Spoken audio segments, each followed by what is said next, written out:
मेरे लिए जो भी मैं हूँ वो इंडिया और भारत हो।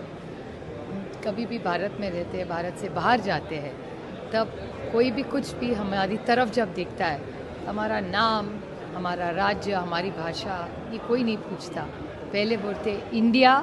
सो हमारी जो भी पहचान इस दुनिया में है वो हमारी पहचान इंडिया है। वेल, इंडिया जो भी करे वो इतना बढ़िया हो रहा है कि सामने वालों को दिक्कत होनी ही चाहिए, और मुझे अच्छा लग रहा है कि उनको दिक्कत हो रही है, मतलब हम लोग कुछ अच्छा ही कर रहे हैं। मेरे ख्याल से सबसे बड़ा चैलेंज ये जो पॉलिसीज़ एनडीए की सरकार की है, जैसे महंगाई हो, बेरोज़गारी हो, ये बहुत सारी जो पॉलिसीज़ जो गलत अभी की सरकार कर रही है, उनको ठीक करना ये हमारा सबसे बड़ा चैलेंज और हमारी जिम्मेदारी हो।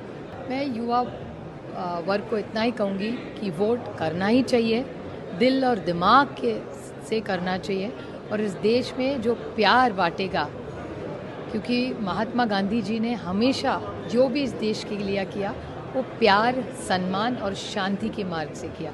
सो उसी रास्ते से हम सब ने चलना चाहिए, और मेरे ख्याल से इस देश का जो युवा है वो हमेशा प्यार ही बांटेगा।